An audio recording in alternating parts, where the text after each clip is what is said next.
Hello, नमस्कार, वणक्कम। मेरा नाम है सुधीर सहस्रनामन और आप देख रहे हैं सीपीएससी विद सुधीर। चलिए यूनिट 5 की शुरुआत करते हैं Hindi explanation video of the first chapter, जिसका की नाम है homage to our brave soldiers. और शुरुआत करने से पहले मैं आपको एक चीज बता दूं, अगर आपको इंग्लिश का क्वेश्चन बैंक चाहिए तो मेरी राय यह है कि आप ओसवाल बुक्स का क्वेश्चन बैंक खरीद सकते हैं, क्योंकि इसमें जो मैंने समझाया है उसका तो कोई प्रॉब्लम नहीं है, लेकिन जहां तक ग्रामर का सवाल है और प्रैक्टिस क्वेश्चन का सवाल है, उसमें काफी सारे प्रैक्टिस क्वेश्चंस हैं, तो आप उस पर एक नजर डाल सकते हैं। इसका लिंक डिस्क्रिप्शन बॉक्स में दिया गया है। ओके, नाउ थोड़े से एक्टिविटीज हैं जो कि आपके क्लासरूम में करने हैं, लेकिन चैप्टर काफी लंबा है, तो बिना कोई टाइम वेस्ट किए सीधे चलते हैं चैप्टर की तरफ, जो कि दो खतों के रूप में है। तो पहला खत लिखा गया है बंगलोर की एक लड़की जिसका नाम है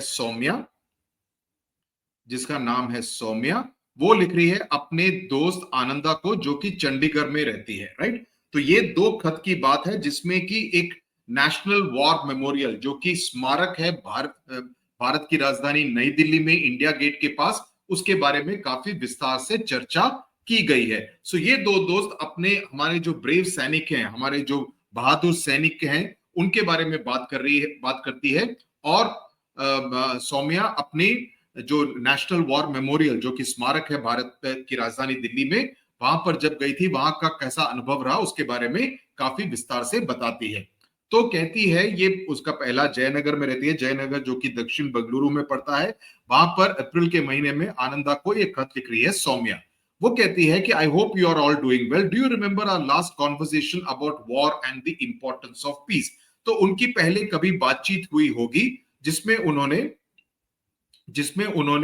युद्ध के बारे में बात की और शांति की का जो महत्व है उसके बारे में बात की, कि शांति बनाए रखना किस लिए जरूरी है। राइट, और उन्होंने इस बात के बारे में भी बात की कि भारत ने काफी स्ट्रगल किया आजादी पाने के लिए, उसके लिए काफी संघर्ष किया। अंग्रेजों से आजादी पाने के लिए 1947 में आजादी पाई, लेकिन पोस्ट इंडिपेंडेंस यानी कि आजाद होने के बाद भी हमारे देश को काफी सारे युद्ध लड़ने पड़े हैं, ताकि हम अपने जो सीमाएं हैं उसकी सुरक्षा कर सकें।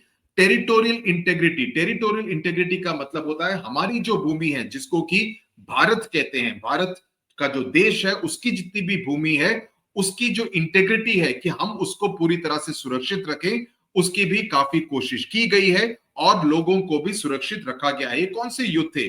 पहला युद्ध ऑफ कोर्स 1947 में आजाद होने के बिल्कुल तुरंत बाद पाकिस्तानी काफी लोग आए थे और हमारा कश्मीर का काफी इलाका उन्होंने ऑक्यूपाई कर लिया, जो कि आज की तारीख में भी पाकिस्तान ऑक्यूपाइड कश्मीर यानी कि पीओके के नाम से जाना जाता है। पाकिस्तान वाले उसको आजाद कश्मीर कहते हैं, लेकिन वो इलीगली ऑक्यूपाइड है, क्योंकि ये इलाका, ये कश्मीर का ये भाग भारत का कश्मीर का भाग है, जिसको कि इलीगली पाकिस्तान ने 1947 से ऑक्यूपाई करके बैठे हुए हैं। ओके, इसके साथ साथ 1962 में इंडो चाइना वार हुआ, 1965 में इंडिया पाकिस्तान वार हुआ, 1971 में फिर से इंडिया पाकिस्तान वार हुआ, जिसमें कि बांग्लादेश को फ्री किया गया, ईस्ट पाकिस्तान बांग्लादेश बना। और 1998 में कारगिल युद्ध हुआ। 1998 में अभी कुछ महीनों पहले ऑपरेशन सिंदूर हुआ, लेकिन वो it was not a full fledged war in that sense. Now उससे मुझे लगा, सौम्या कहती है, उससे मुझे लगा कि ये बहादुर भारतीय लोग है कौन। ओके, ये हम देश की सुरक्षा के लिए लड़ते हैं, अपनी जान को न्यौछावर कर देते हैं, ताकि हम सब शांतिपूर्वक इस भारत में रह सके। उनके नाम क्या हैं, वो कहां से आते हैं, क्या सब लोग उनको याद करते हैं? इन सभी प्रश्नों के बारे में सौम्या काफी सोचती है और इन सभी बातों का जिक्र इस खत में लिखा गया है, जो कि उसने अपनी दोस्त आनंदा को लिखा है। पिछले हफ्ते मुझे इन सब प्रश्नों के कुछ उत्तर मिले, जबकि हमको नई दिल्ली के एक एजुकेशनल टूर की तरफ ले जाया गया बेंगलुरु से। ओके, और जैसा कि तुम्हें मालूम है कि मैं काफी उत्सुक थी इस पर्टिकुलर ट्रिप को लेकर, क्योंकि हमें कई सारे ऐतिहासिक, हिस्टोरिकल एंड एजुकेशनल सिग्निफिकेंस यानी कि जानकारी से भरे हुए कई सारी जगहों पर ले जाया गया, और मैंने कई सारी नई बातें सीखी, और मैं इन बातों को तुम्हारे साथ शेयर करना चाहती हूं। क्या तुम इस बात को गेस कर सकती हो कि ये वो कौन सा मेमोरियल है वो कौन सा स्मारक है जिसको कि देख के मुझे काफी प्रेरणा मिली। इस स्मारक का निर्माण अप्रैल 2018 में शुरू हुआ था और फरवरी 2019 में खत्म हो गया। ओके, ये एक तरह की सोच थी प्रधानमंत्री नरेंद्र मोदी की और उन्होंने ही इसका इनॉग्रेशन भी किया, इसका उद्घाटन भी किया। और जहां तक किस जगह पर है, उसका साइज कितना है, ये तकरीबन 40 एकड़ की जमीन पर है, जो कि इंडिया गेट, जो कि भारत की राजधानी बिल्कुल सेंटर में पड़ता है, नॉर्थ ब्लॉक और साउथ ब्लॉक, और इंडिया गेट से आपको राष्ट्रपति भवन पूरा सीधा दिखेगा। मैं दिल्ली में बड़ा हुआ था, ये सब इलाके मेरे लिए काफी फेमिलियर है। तो इंडिया गेट के पास पड़ता है ये नेशनल वॉर स्मारक, यानी कि राष्ट्रीय युद्ध स्मारक। लेकिन प्रमुख बात यह है कि ये एक तरह की श्रद्धांजलि है। ट्रिब्यूट का मतलब जिस तरह से हम नमन करते हैं, जिस तरह से हम श्रद्धांजलि देते हैं, जिस तरह से हम आदर व्यक्त करते हैं जो सबसे बहादुर भारतीय थे उनकी ओर, ये एक तरह की श्रद्धांजलि है। ये है राष्ट्रीय युद्ध स्मारक।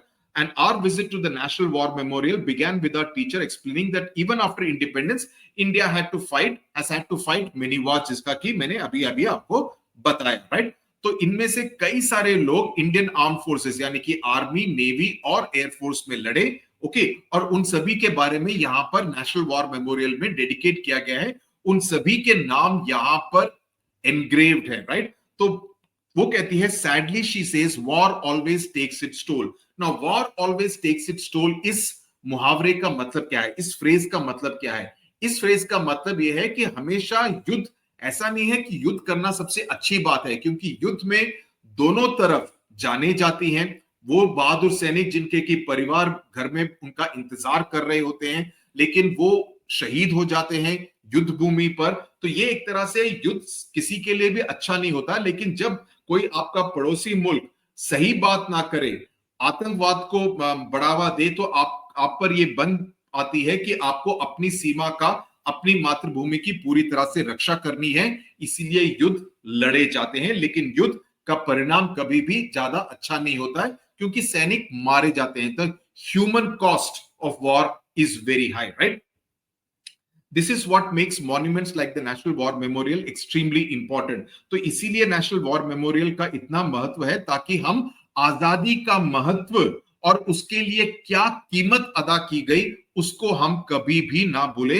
हम हमेशा इस बात को याद रखें कि उससे कितना दर्द हुआ था और कितना एक तरह से हॉरर हुआ था, क्योंकि वो ज्यादा प्लेजेंट साइट नहीं था कि इस तरह से सैनिक लड़े, उसमें से शहीद हुए, और उनमें से कई सारे परिवार एक तरह से अभी भी उनको याद करते हैं कि हमने अपना बेटा खोया, हमने अपना पति खोया, हमने अपने पिता को खोया, हमने अपने बेटे या भाई को खोया, राइट। तो यहां पर इस स्मारक पर एक एक ईंट लगी हुई है, जिसमें उन सभी सैनिकों के नाम लिखे गए हैं जो कि 1947 से लेकर कारगिल युद्ध तक शहीद हुए, राइट। तो उसमें तकरीबन 29,000 टैबलेट्स हैं, उनमें से 26,000 टैबलेट्स पर नाम दर्ज किए गए हैं। उनको वहां पर एच किया गया है, यानी कि उनको वहां पर एनग्रेव किया गया है। ओके, उन पर नाम लिखे गए हैं।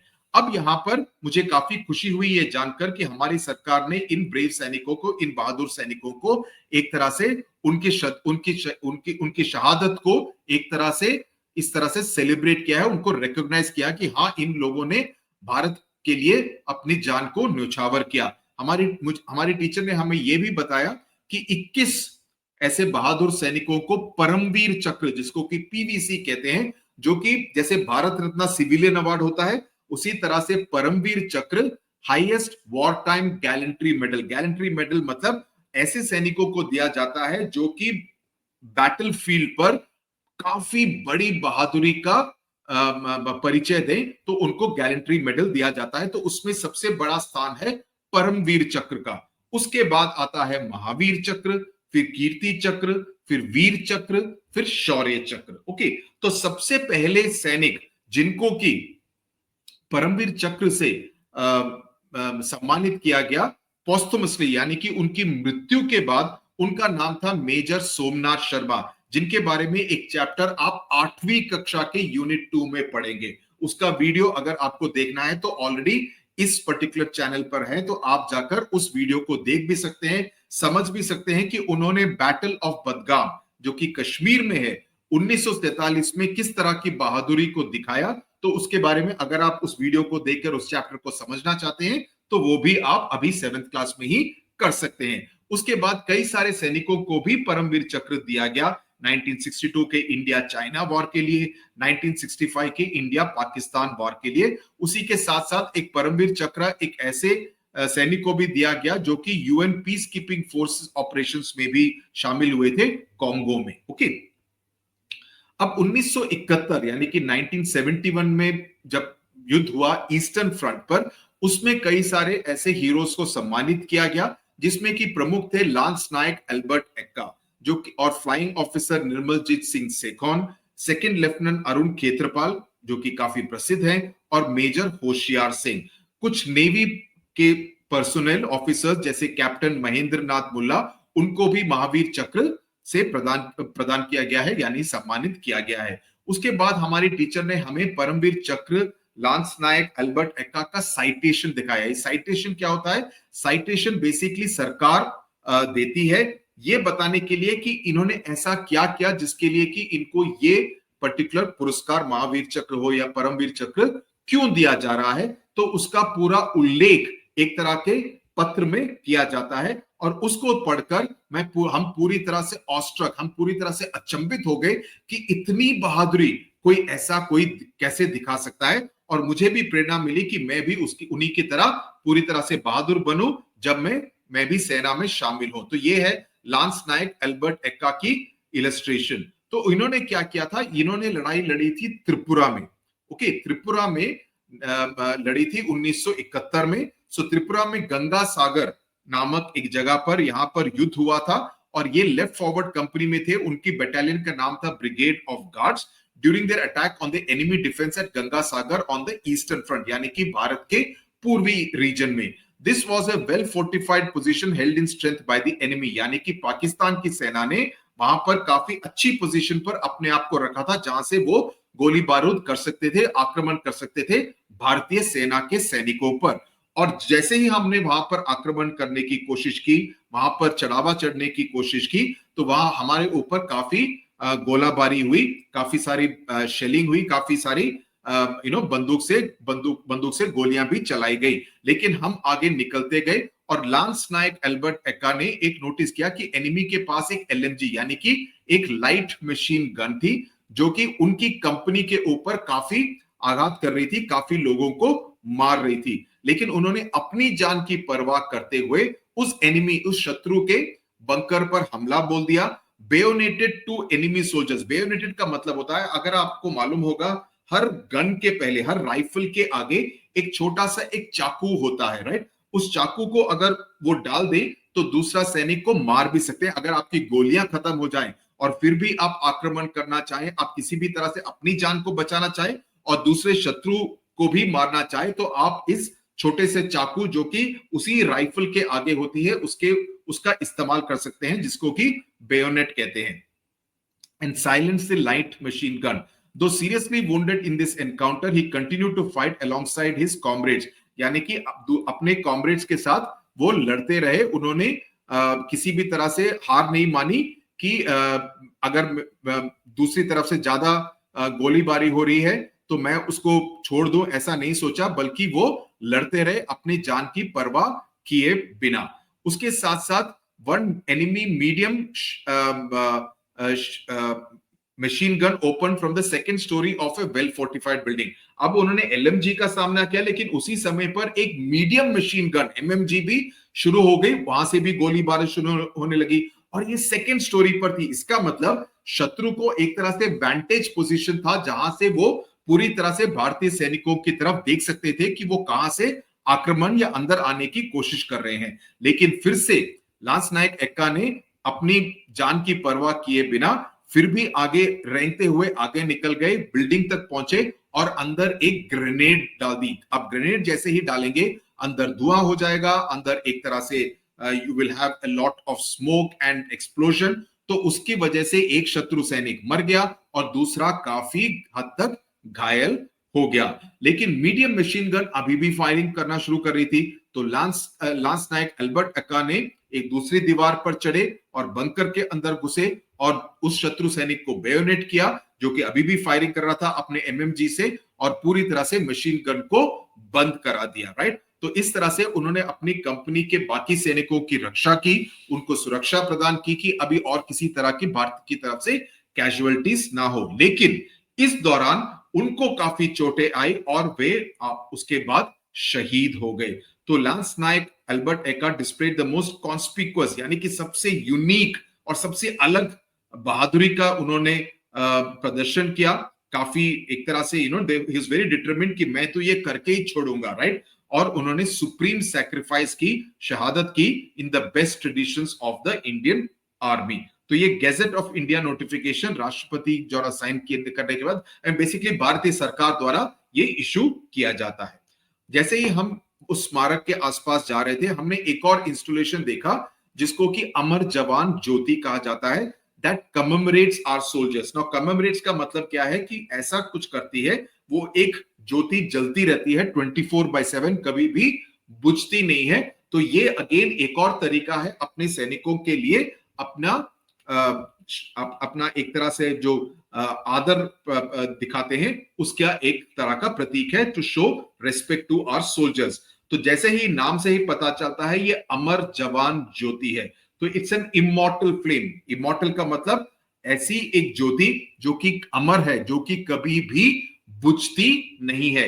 ये पहले इंडिया गेट के नीचे होती थी, अब इसको नेशनल वॉर स्मारक के भाग बना दिया गया है। So earlier the Amar Jawan Jyoti which also displayed a rifle and a helmet, एक राइफल और एक हेलमेट एक सैनिक का प्रतीक है, was alighted under the arch of the India Gate in January 1972, यानी कि इंडिया पाकिस्तान 1971 वॉर के बाद इसको इंडिया गेट के नीचे जलाया गया था 1972 में, और उसके बाद 2018-19 में यहां पर नेशनल वॉर स्मारक में इसको शिफ्ट किया गया। तो उसको वहां पर तब लाया गया था in order to celebrate the India's victory over Pakistan to create Bangladesh in December 1971।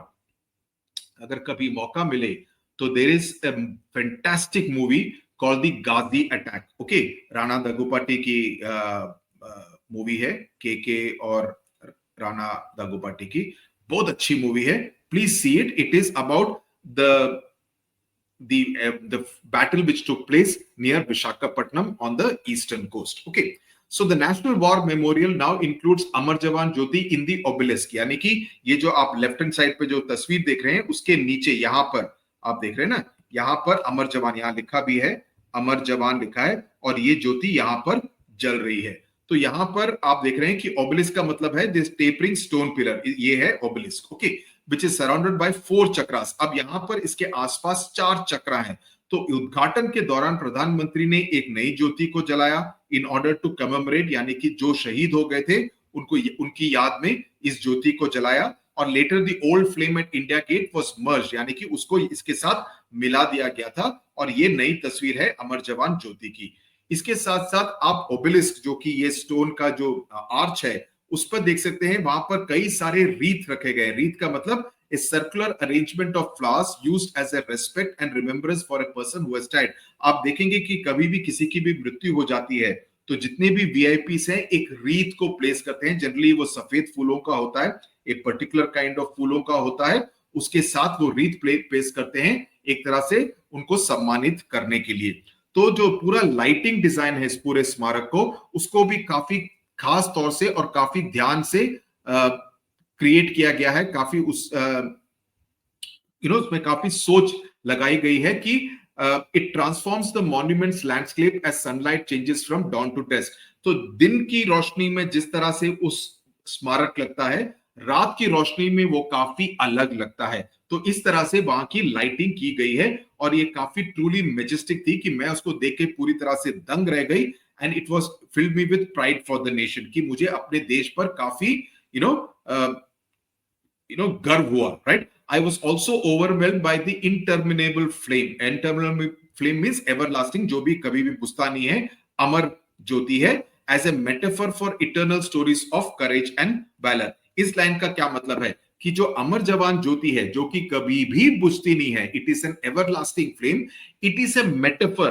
वो एक तरह से सिंबलाइज करता है हमारे भारत की जो इतनी वीर गाथाएं हैं, जो वीर सैनिकों की बहादुरी की जितनी भी कहानियां हैं, उसका प्रतीक है ये अमर जवान ज्योति, राइट। तो ये एक मेटाफर की तरह यूज किया गया है सौम्या को, ऐसा लगता है। आर टीचर, आपको नाम एक बार चेक कर लूं, सौम्या ही है ना, एक मिनट। हाँ सौम्या, मेरे को सडनली डाउट हुआ सौम्या ही है ना, सौम्या सौम्या बोले जा रहा हूं।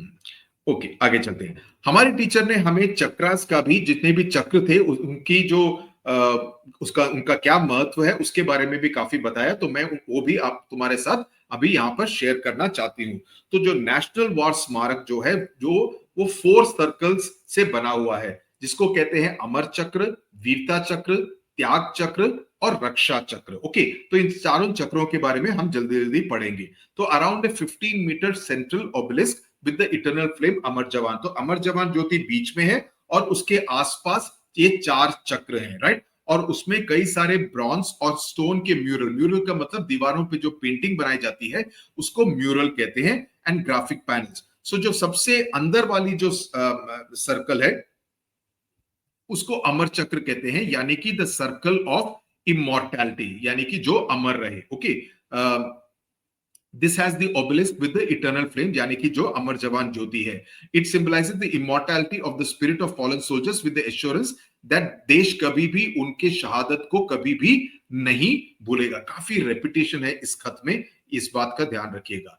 जो दूसरा सर्कल है उसको वीरता चक्र कहते हैं, यानी कि सर्कल ऑफ ब्रेवरी, यानी कि बहादुरी, यानी कि वीरता का चक्र। ओके, वहां पर एक गैलरी है जिसमें कि 6 म्यूरल हैं, उसमें कि ब्रॉन्ज के अलग अलग म्यूरल हैं, और इसमें बैटल एक्शन को दिखाया गया है, जिसकी तस्वीर भी इस चैप्टर के अंत में दी गई है। ओके, जो तीसरा सर्कल है उसको त्याग चक्र कहते हैं, यानी कि बलिदान का सर्कल, राइट। और ये कॉन्सेंट्रिक सर्कल्स एक तरह से एंशिएंट वॉर फॉर्मेशन, जिस तरह से युद्ध में सोल्जर्स फॉर्मेशन करते हैं चक्रव्यूह, जैसे महाभारत में अभिमन्यु को भी चक्रव्यूह में डालकर मारा था, तो उस चक्रव्यूह को सिंबलाइज करता है। तो यहाँ पर ग्रेनाइट टैबलेट्स के साथ यहाँ की दीवारों को सजाया गया है, और हर इंडिविजुअल ईंट पर, टैबलेट के ऊपर एक शहीद सैनिक का नाम दर्ज किया गया है, जिसने इस देश के लिए शहादत दी। Okay, their names are etched in golden letters. सबसे बाहर वाला सर्कल कहते हैं, उसको कहते हैं रक्षा चक्र, यानी कि सर्कल ऑफ प्रोटेक्शन। तो यहां पर ऐसे पेड़ लगाए गए हैं, और ये भारतीय जितने भी, भारत के जितने भी निवासी हैं, ओके, उनको एक तरह से आश्वासन दे रहे हैं कि आप पूरी तरह से सुरक्षित हैं। और हर पेड़ हर उस सैनिक को रिप्रेजेंट करता है जो कि भारत की भूमि की पूरी तरह से रक्षा करेगा, सीमाओं पर रक्षा करेगा। तो हमने पूरा दिन सुबह से लेकर शाम तक उस स्मारक में बिताया। वहां के सराउंडिंग एरियाज, कर्तव्य पथ है, नॉर्थ ब्लॉक, साउथ ब्लॉक दिखता है, दूर में राष्ट्रपति भवन दिखता है, पीछे इंडिया गेट दिखता है। बहुत ही अच्छी जगह है। अभी तो काफी बदल गई है, लेकिन आई मीन जब मैं छोटा था, जब मैं दिल्ली में था, तब भी काफी सुंदर जगह मानी जाती थी वो इंडिया गेट के लॉन्च वगैरह। काफी, it's a beautiful and a very grand kind of place. Okay, we were immersed in the ambience, कि वहां का जो वातावरण था, वहां का जो माहौल था, उसको देखकर हम काफी पूरी तरह से खो गए, because it was very solemn, because इतने सारे सैनिकों की वहां पर के नाम वहां पर दर्ज थे, and a reminder about what a free nation could achieve, कि एक आजाद देश क्या क्या हासिल कर सकता है। और पूरा जो वातावरण था काफी भावुक एक्सपीरियंस था मेरे लिए, और मेरे लिए काफी जिस तरह की चीजें मुझे वहां पर देखने को मिली, इट वॉज वेरी इंस्पायरिंग। मुझे लगा कि उस जगह से मेरा किसी तरह का एक कनेक्शन बैठ गया है। I learned a lot, but I also have to admit that the various discourses during the day brought tears to my eyes. तो उस दिन मैंने जो जो बातें सुनी, उससे मेरी आंखों में पानी आ गया, और मुझे ये सोचकर काफी दुख हुआ कि युद्ध से कितनी हानि होती है और कितने लोगों की जान भी जाती है। It motivated me to live a life worthy of the sacrifices of our heroes. तो मुझे लगा कि मुझे ऐसी जिंदगी जीनी चाहिए जो कि इस तरह के जो हमारे सैनिक हैं, हमारे जो ब्रेव सैनिक हैं, बहादुर सैनिक हैं, जो कि हमारे देश के लिए, हमारी जिंदगी के लिए अपनी जान को शहीद करते हैं।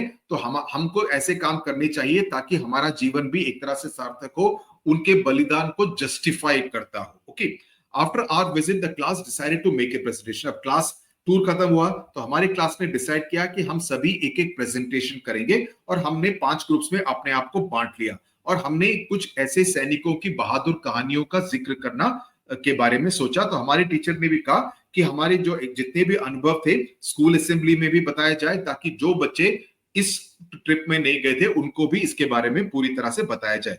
तो हमारा जो ग्रुप है वो प्रेजेंटेशन करने जा रहा है मेजर पद्मपानी आचार्य के बारे में, जिन्होंने कारगिल युद्ध में 1999 में युद्ध लड़ा और उनको महावीर चक्र से नवाजा गया था। पद्मपानी आचार्य, मेजर पद्मपानी आचार्य, मैं उनके परिवार को अच्छी तरह से जानता हूं, यहाँ हैदराबाद से है। उनके परिवार से मैं काफी बारी मिला था जब कारगिल युद्ध चल रहा था, जब वो शहीद हुए थे। उनकी माँ Vimla Acharya, an amazing woman, amazing woman, वो बिल्कुल भी नहीं रोई। She kept on saying my son has done the ultimate sacrifice for the country, I am a proud mother. You know, मेरे को गूस बम्स आ रहे हैं उनकी बात सोचकर। I can still remember her face. Vimla Acharya, very brave woman, frail woman, thin woman, very brave woman. His sister Amrapali Acharya is my friend. His wife was pregnant when he died, and now the daughter is what, about 26 years old, and a very fantastic family. Okay, Major Padmapani Acharya. तो उनके citation में ये लिखा था कि 28 जून 1999 में, okay, major Padmapani Acharya as a company commander was given the task कि एक शत्रु ने जो एक पोजीशन को ऑक्यूपाई किया गया है जो कि काफी हेविली फोर्टिफाइड है, उसको एक तरह से रिकवर करना है, वहां से उनको बाहर निकालना है। क्योंकि 1999 कारगिल वॉर में हुआ क्या था कि कुछ घुसपैठी अंदर आ गए थे भारतीय पोजीशंस पर, और ऐसी पोजीशंस पर आकर बैठ गए थे जहां से वो इंडियन फोर्सेस पर फायर कर सके। तो उनका इरादा था कि पूरे श्रीनगर और बाकी कश्मीर वैली को पूरी तरह से कट ऑफ कर दें, क्योंकि वो हाईवे पर उनका कंट्रोल बन जाता। तो भारतीय सेना पर को यह कहा गया था कि आप इन घुसपैठियों को हटाइए। घुसपैठी कुछ नहीं थे, वो भारतीय पाकिस्तानी सैनिक ही थे, लेकिन वो घुसपैठियों के रूप में वहां पर अंदर आए थे। तब के जो राष्ट्रपति थे, तब के जो जनरल थे परवेज मुशर्रफ, ये उनका बड़ा प्लान था जो बाद में बनकर पाकिस्तान के राष्ट्रपति भी बने। तो success of the battalion and the brigade operation hinged मतलब निर्भर करता था कि जितना जल्दी हम इस पोजीशन को कैप्चर कर सके, उतना उस पर निर्भर करता था कि हमारे बटालियन को सफलता मिलेगी या नहीं। लेकिन जो कंपनी ने जो अटैक किया उसको एक तरह से निराशा का सामना करना पड़ा, क्योंकि शत्रु की तरफ से काफी गोलाबारी हुई और इससे काफी सैनिक शहीद भी हो गए, उनको काफी आग भी पहुंची। लेकिन मेजर पद्मपानी आचार्य ने, उन्होंने सोचा कि मैं अपना रिजर्व प्लेटून लेके जाता हूं। वो राजपुताना राइफल्स के सैनिक थे, उनके बटालियन का नाम था राजपुताना राइफल्स। तो उनका वो वहां पर निकल गए, उन्होंने उसका सामना किया। वहां पर पर्वत के ऊपर चढ़ना था, उन्होंने वो पूरा चढ़ाई की और शत्रु का सामना किया। वहां से गोलाबारी भी हुई और ग्रेनेड को लॉब किया।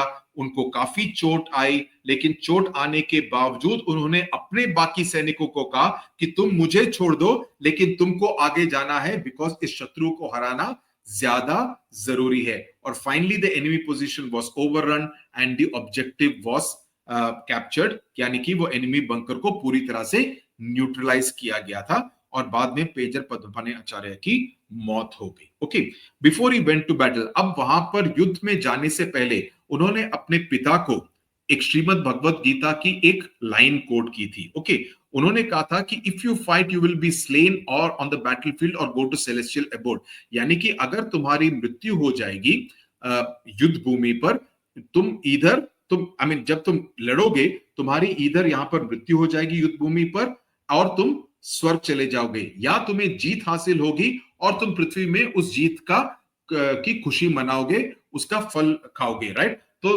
Arise O son of Kunti, ये भगवान कृष्ण अर्जुन को कहते हैं। तो उसी को कोट किया था पद्मपानी आचार्य ने, अपने खत लिखा था अपने पिता को कि वो बिल्कुल भी डरते नहीं है और अपनी जान को खोने से बिल्कुल भी डरते नहीं है अपनी देश की सुरक्षा के लिए। राइट? तो यहां पर ये वेबसाइट लिंक भी प्रदान किया है सौम्या ने आनंदा को, and she says we reached Bengaluru, give my regards to your mom. मैं तुम्हारी मम्मी के छोले भटूरों को काफी मिस करती हूँ। You know I am a foodie, say hello to Amit. Amit शायद आनंदा का भाई होगा। ओके, अब यहां पर उसके बाद आनंदा सौम्या को वापस खत लिखती है, उसका जवाब देती है। आनंदा चंडीगढ़ में रहती है, सौम्या बेंगलुरु में रहती है, राइट। तो सौम्या से कहती है, it was such a pleasure to receive your letter, I enjoyed reading, मुझे काफी मजा आया। तो जो जितना भी तुमने नेशनल वॉर मेमोरियल के बारे में इतना डिटेल बताया, उसको पढ़ने में मुझे काफी मजा आया, राइट। और जितना भी तुमने कहा कि तुम्हारे जो ऑब्जर्वेशंस थे, जिस तरह की तुम्हारी भावनाएं थी, उन सभी के बारे में पढ़ के काफी अच्छा लगा। तुम्हें काफी आई फॉर डिटेल है। आई फॉर डिटेल का मतलब तुम काफी बारीकी से हर चीज को देखती हो, समझती हो, याद रखती हो, और उसके बारे में तुमने लिखा है। और तुम काफी सेंसिटिव पर्सन हो, इसीलिए इस तरह से काफी भावुक तरीके से तुमने इस खत को लिखा है। मुझे काफी खुशी हुई कि तुम्हें नेशनल वॉर मेमोरियल जाने का मौका मिला, क्योंकि मैंने इसके बारे में काफी कुछ सुना है। सम पीपल, कुछ लोग वहां पर सिर्फ एक युद्ध का स्मारक देखेंगे, कुछ लोग सिर्फ एक बिल्डिंग देखेंगे जो कि काफी अच्छी लगती है, काफी सुंदर लगती है। लेकिन मुझे लगता है an edifice to celebrate a war heroes, ऐसे ही शायद लोग देखते होंगे। लेकिन मुझे लगता है it is also an expression of deep gratitude, कि एक तरह का एक एक्सप्रेशन है कि डीप ग्रैटिट्यूड, कि हमको एक तरह से ग्रेटफुल होना चाहिए उन बहादुर सैनिकों के लिए जिन्होंने शहादत दी पूरे देश की सुरक्षा के लिए। और I feel motivated and I am seriously thinking of joining the arm forces. तो मुझे लगता है कि मैं भी आर्म फोर्सेस में ज्वाइन करना चाहूंगी in order to serve my motherland. I also feel it is our duty to periodically visit such places, कि मुझे लगता है कि ऐसी जगहों पर जाना हमारा एक तरह का कर्तव्य है, ताकि हम अपनी श्रद्धांजलि उन बहादुर सैनिकों को भी दे सकें जिन्होंने इतनी बड़ी कुर्बानी देश के लिए दी। बिकॉज उनकी कुर्बानी की वजह से ही हम आज की तारीख में बिना डर के और पूरी तरह से आजादी से, खुले मन से इस देश में घूम सकते हैं, बिना किसी शत्रु के आक्रमण के डर से। और ये काफी अच्छा किया आपकी टीचर ने और आपके स्कूल ने कि इस तरह का एक विजिट का आयोजन किया, ताकि आप इस तरह से जितने भी हीरोज हैं उनके बारे में और जानकारी इकट्ठा कर सको। और जो आइडिया है प्रेजेंटेशन करने का अपने स्कूल में, ये काफी बढ़िया आइडिया है, राइट। तुम्हारे लेटर पढ़ने से मुझे अब एक खुद के एक विजिट के बारे में याद आ गई, क्योंकि चंडीगढ़ में भी एक वॉर मेमोरियल है ना। ये स्मारक चंडीगढ़ का वॉर स्मारक है, लेकिन जो दिल्ली में है उसको राष्ट्रीय युद्ध स्मारक मानते हैं, नेशनल वॉर मेमोरियल, राइट। तो जब चंडीगढ़ का गार्डन्स, हमने कहां पर बोगनवेलिया गार्डन में काफी सारी हलचल देखी। तो जब हम पास में गए तब हमने पाया कि वहां पर जो स्मारक था, वहां पर लोग अपनी श्रद्धांजलि अर्पित कर रहे थे। तो जब मैं उस पर्टिकुलर विजिट के बारे में सोचती हूं, तो मुझे इस कविता की याद आती है, पुष्प की अभिलाषा। अभिलाषा का मतलब होता है कि चाहत, राइट। चाह नहीं मैं सुरबाला के गहनों में गूंथता जाऊं, चाह नहीं प्रेमी माला में बंद प्यारी को ललचाऊं।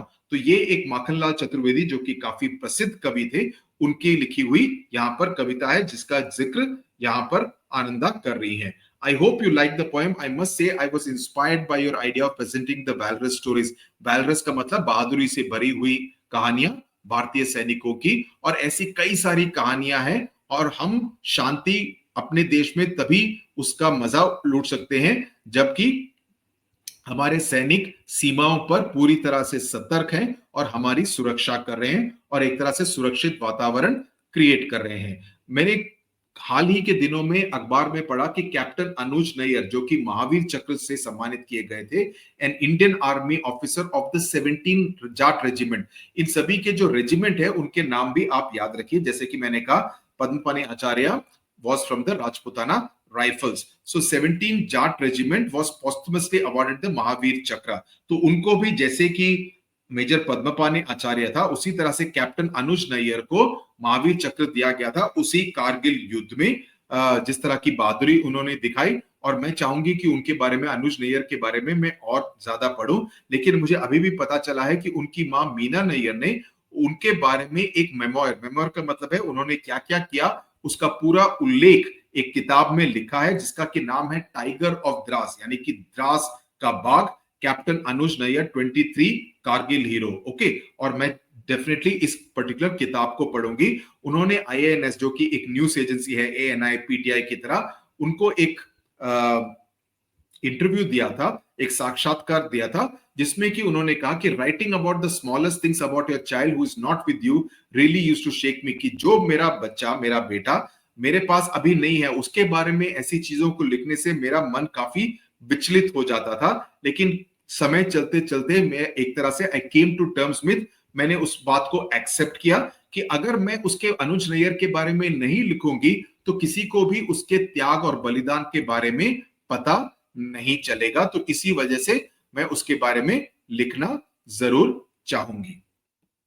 तो मैंने तुम्हारे खत में तुमने जो जो लिखा है उसके बारे में, उस अनुभव के बारे में मैंने अपने दोस्तों से काफी चर्चा की है, उन सभी को उसके बारे में बताया है। और हम सभी चाहते हैं कि हम भी दिल्ली में जाकर उस स्मारक को देखें। मैंने एक मोबाइल ऐप देखा, national war memorial and museum, और इस ऐप में ये काफी इंटरेक्टिव है, काफी जानकारी भी मिलती है और आप प्रश्न भी पूछ सकते हैं उत्तर के लिए, और 21 अलग भाषाओं में उत्तर देती भी है अगर हम कोई प्रश्न पूछें। जो जितने भी म्यूरल्स हैं, जितनी भी तस्वीरें हैं दीवारों पर, वो काफी अचंभित करने वाली हैं और ये काफी अच्छा लर्निंग एक्सपीरियंस है। जो ये देख रहे हैं आप तस्वीरों में, ये है वो म्यूरल्स जिसका कि जिक्र इस खत में किया गया है। अगले हफ्ते मैं अपने क्लासमेट्स के साथ और अपने टीचर के साथ ये आइडिया शेयर करने जा रही हूं कि हमें भी जाना चाहिए और इसके साथ साथ एक कोलाज भी बनाना चाहिए, ताकि हम वहां के जितने भी ऐसे बलिदान किए गए हों, जितने भी इस तरह से शहादत की गई हो, उसके बारे में हम एक कोलाज बना के करें, ताकि हम सभी इंस्पायर हों। और हम एक दूसरे को ईमेल कर सकते हैं, लेकिन मुझे लेटर्स रिसीव करना पसंद है, क्योंकि जिस तरह के आइडियाज तुम खतों में लिखती हो और एनवलप में डाल के भेजती हो, उस पर स्टैम्प्स लगे होते हैं, जिससे मुझे काफी खुशी होती है। छोटे में मैं भी स्टैम्प्स को कलेक्ट करता था। Okay, so I have also been a stamp collector at one point in time. तो मुझे मालूम नहीं, मैंने कभी बताया है नहीं, कि मैं भी स्टैम्प कलेक्ट करती हूँ, और art of stamp collecting is called philately, and this time I received a stamp that celebrates India's independence, a theme related to your letter. कभी स्टैम्प बुक मिले तो मैं दिखाऊंगा, कभी उसकी तस्वीर इंस्टाग्राम पे डालूंगा। मैं अपनी मम्मी से पूछता हूँ, है नहीं, I used to have it, brown cover था और उस पर स्टैम्प बुक बना के रखा था मैंने। ओके, सो इस तरह का एक स्टैम्प है जिसको कि उसने एनवलप पे लगाया है। एंड लास्ट में अगेन ए लाइट हार्टेड कमेंट कि आज ब्रेकफास्ट में मैं इडली खाने वाली हूँ। फ्लफी का मतलब soft kind of idlis. I am very inspired by your letter and I hope to hear you soon, from you soon, and this is the letter written by Ananda. Okay, इसके साथ हमारा ये वाला चैप्टर खत्म हुआ। मैं उम्मीद करता हूं कि ये आपको पूरी तरह से समझ में आ गया। इस चैप्टर की खास बात यह है कि आपको इसमें काफी सारे डिटेल्स वाले क्वेश्चंस पूछे जाएंगे, और वहां पर जाने का असर सौम्या पर और आनंदा को उस लेटर को पढ़ने से क्या मिला, उस तरह के क्वेश्चंस आपसे पूछे जाएंगे। तो मैं उम्मीद करता हूं कि आप उन सभी प्रश्नों का उत्तर दे पाएंगे। I will try to prepare some test papers, I am not promising, but science and social science definitely I am going to prepare chapter wise test papers, जिसको कि हम अपने वेबसाइट पर डालेंगे, ताकि आप उसको अटेम्प्ट कर सके और अपने आप को टेस्ट कर सके, और रिवीजन भी हो जाएगी। And this will be high quality test papers, better than anywhere else in the any other publication or any other website. High quality test papers I am going to provide you. थोड़ा सा समय लगेगा। Okay, tata, bye bye, thank you very much, namaskar, subscribe to the channel and share all the videos here. Tata, bye bye.